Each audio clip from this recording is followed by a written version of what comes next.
Vítám vás v galerii Šantovka. Máme měsíc červen a to je měsíc svateb. Dnes nebudeme proměňovat ženichy ani nevěsty, ale zaměříme se na vás, na svatebčany, proto jsme zamířili do prodejny Blažek.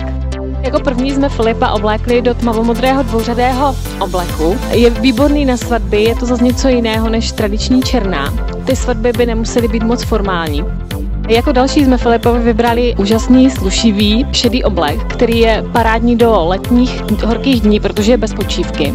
Prodejna Blažek nezapomíná ani na muže, kteří nemají úplně konfekční velikosti, proto si tady můžete vybrat kalhoty i saka různých velikostí, aby vám seděly. Muži dále nesmí zapomenout ani na doplňky, jako jsou úžasné kravaty, kapesníčky, pásky, boty, tašky. Pánové, a nezapomínejte na to, že pokud oblečete košili pod sako, tak by vám manžeta měla čouhat asi tak na palec nebo centimetr z rukávu saka. Pokud nečouhá, čouhá vám sláma z bot. Muže už máme vystylovaného a teď se půjdeme podívat na inspiraci pro ženy. Pokud nemáte rádi vyloženě volánky, krajky a takové ty romantické šaty, tak tady tyhle zelené jsou určitě něco pro vás. Jsou zajímavé, šik, k tomu stačí jen úžasný nějaký výrazný šperk, jako je třeba tady tenhle náhrdelník a budete se cítit skvěle. Každá žena se ráda určitě občas chce cítit jako princezna. V těchto růžových šatech jsem se tak určitě cítila. Stačí potom jenom nějaké doplňky, jako jsou dlouhé vysocí náušnice a úžasné boty. A myslím, že budete nepřehlédnutelná. Nemohli jsme zapomenout ani na vás, dámy, co milujete černou a nedáte na ní dopustit. Proto jsou tady tyhle krásné černé šaty. Jsou sice z krajky, ale jsou takové rafinované a šik.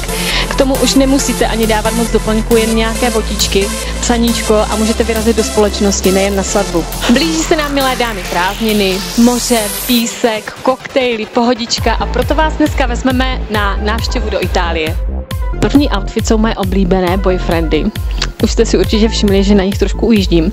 Ale teďka je léto, sice jsou horké dny, budete určitě nosit tílka nebo různé lehké halenky, ale na večer, když se ochladí, určitě využijete úžasný červený výrazný kabátek. Milé dámy, nelekejte se, nemusíte chodit v nějaké krajce po venku, ale tady tohle určitě také v létě využijete. Pod to dáte třeba jenom kraťásky a podprsenku od plavek a můžete vyrazit na pláž nebo někam na letní oběd. Zapomínejte se přihlásit na galerieštantovka.cz, budu se na vás moc těšit.